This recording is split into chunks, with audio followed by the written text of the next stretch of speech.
بسا اوقات خواتین پردے کا لباس تو پہن لیتی ہیں، جیسے برقع وغیرہ پہن لیا اور نقاب بھی کر لیا، لباس بھی ان کا ڈھیلا ڈالا ہے، اور وہ اتنا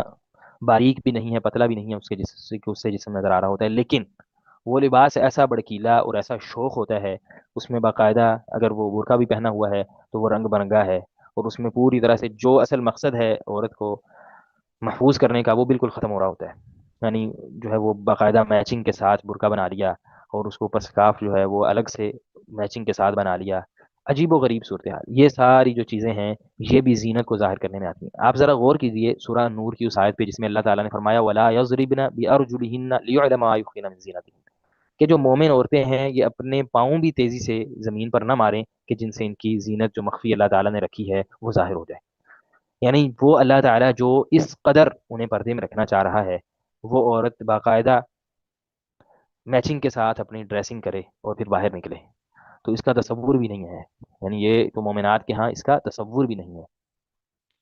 اور آپ دیکھیے سیدہ ام سلمہ رضی اللہ تعالیٰ عنہ کی وہ حدیث جو سنن ابی داود میں ہے، وہ فرماتی ہیں جب اللہ تعالیٰ کا یہ حکم آیا کہ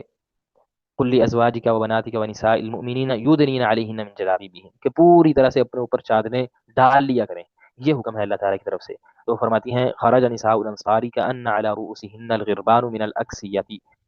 کہ انصاری عورتیں جب باہر نکلا کرتی تو ایسے لگتا کہ ان کے سروں پر کوے بیٹھے ہوئے ہیں، ان سیاہ چادروں کی وجہ سے جو انہوں نے سروں پر لی ہوتی تھی. یعنی بالکل پوری طرح سے انہوں نے اپنے جسم کو ڈھانپ لیا ہوتا تھا، سمجھ نہیں آ رہی ہوتی تھی کہ یہ عورت جا رہی ہے یا اس کا سر جو ہے اس کے اوپر کوا بیٹھا ہوا، بالکل کوئی سمجھ نہیں آ رہی. یعنی اس قدر جو ہے وہ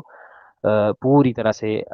جو لباس پہنا ہوتا تھا یا اوپر جو چادریں لی ہوتی تھیں وہ بھی ان کے جسم کو سے زیب و زینت کو ختم کر دیتی. اگرچہ یہ بات صحیح ہے اور درست ہے جو علماء نے ذکر کی ہے کہ عورت کے لیے صرف سیاہ عبایا یا جو بھی برقع وغیرہ ہے وہ پہننا ضروری نہیں ہے، لیکن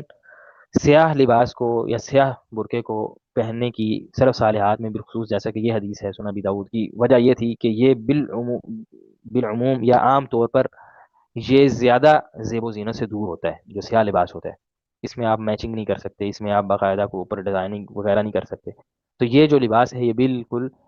زیب و زینت سے دور ہوتا ہے، تو سلف صالحات اس لیے اس کو اختیار کرتی ہیں. اگر سے ضروری نہیں ہے لیکن بہرحال یہ ایک مستحسن عمل ہے کہ اگر عورت صرف سیاہی عبایا وغیرہ اس کو استعمال کرے.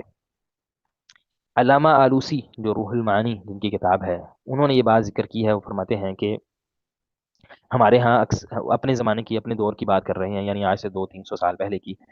کہ ہمارے زمانے کی بعض عورتیں ایسی ہیں کہ گھروں سے نکلتی ہیں اور انہوں نے جو اوپر عبایا اور جو اوپر پردے کے لیے چیز ڈالی ہوتی ہے اس میں بھی ڈیزائننگ کی ہوتی ہے،